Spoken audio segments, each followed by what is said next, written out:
राधे राधे दोस्तों, आज की इस वीडियो में वट सावित्री व्रत की कथा सुनाने वाली हूँ। वट सावित्री की पूजा करने कर बाद आपको ये कथा अवश्य ही सुननी है और कथा के बीच बीच में हुंकारे भरने हैं।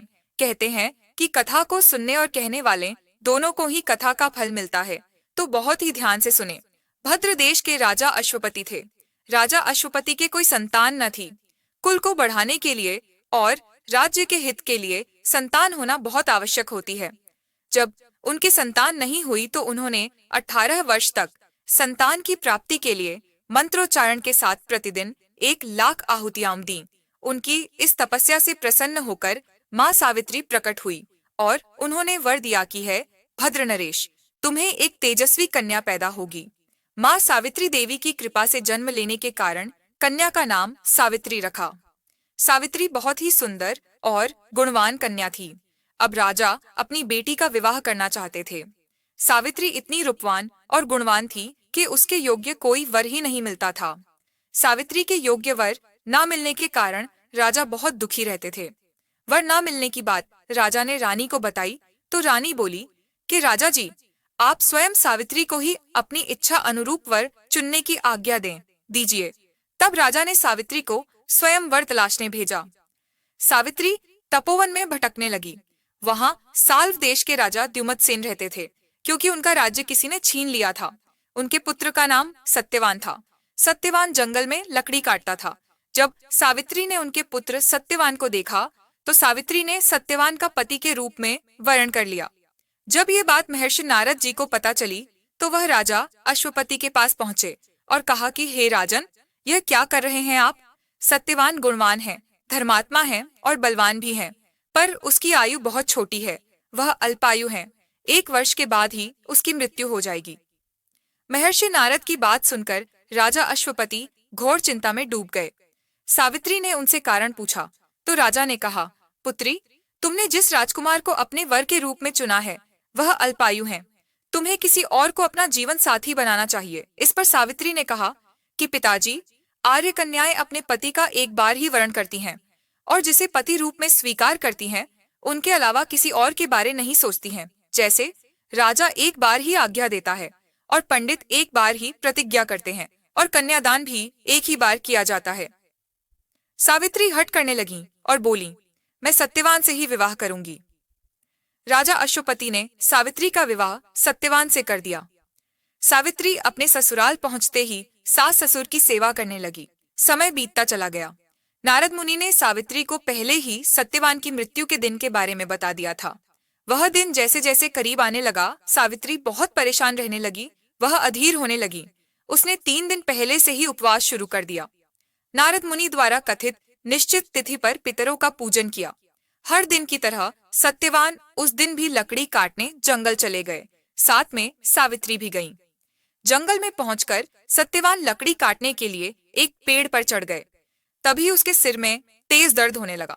दर्द से व्याकुल सत्यवान पेड़ से नीचे उतर गए और सावित्री की गोद में सिर रखकर सो गए। तब यमराज प्रकट हुए और सत्यवान को साथ लेकर जाने लगे, लेकिन यमराज सत्यवान को साथ लेकर नहीं जा पा रहे थे, क्योंकि सत्यवान का सिर सावित्री की गोद में था और सावित्री एक पतिव्रता स्त्री थी। इसलिए यमराज सत्यवान के प्राण लेकर जाने में असमर्थ हो गए। तब यमराज ने अपनी माया से सत्यवान के मुंह से पानी पानी शब्द कहलवाए। तब सावित्री पानी लेने के लिए उठी तो उसी समय यमराज ने सत्यवान के प्राण निकाल लिए। सावित्री यमराज के पीछे जाने लगी, पर वो यमलोक में नहीं जा सकी, क्योंकि सावित्री जीवित थी और जीवित मनुष्य का यमलोक में प्रवेश निषेध है। तब सावित्री ने वट वृक्ष के नीचे बैठकर तपस्या की। तब माँ सावित्री ने प्रकट हुई और सावित्री को आशीर्वाद दिया। माँ सावित्री के आशीर्वाद से सावित्री यमलोक में पहुंच गई। तब यमराज सावित्री को देखकर चौंक गए कि जीवित सावित्री यमलोक कैसे पहुंच गई। तब यमराज ने कहा कि सावित्री को समझाने की कोशिश की, यही विधि का विधान है, तुम यहाँ से लौट जाओ। यमराज ने कई तरीकों से सावित्री को समझाने की कोशिश की। हर तरीके से लोभ लालच दिया, लेकिन सावित्री नहीं मानी। यमराज ने सावित्री को बोला कि सत्यवान तो गरीब है, ना तो इसके पास महल है ना राज्य है, तुम इसमें अपना समय मत गवाओ। लेकिन सावित्री टस से मास ना हुई।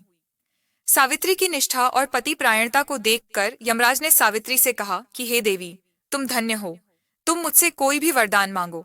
सावित्री ने कहा कि मेरे सास ससुर वनवासी और अंधे हैं, उन्हें आप दिव्य ज्योति प्रदान करें। यमराज ने कहा, ऐसा ही होगा, जाओ अब लौट जाओ।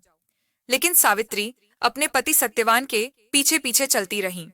यमराज ने कहा, देवी तुम वापस जाओ। सावित्री ने कहा, भगवान, मुझे अपने पतिदेव के पीछे पीछे चलने में कोई परेशानी नहीं है। पति के पीछे चलना मेरा कर्तव्य है।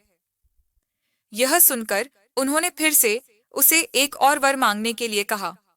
सावित्री बोली, मेरे ससुर का राज्य छिन गया है, उसे पुनः वापस दिला दें। यमराज ने सावित्री को यह वरदान भी दे दिया और कहा, अब तुम लौट जाओ।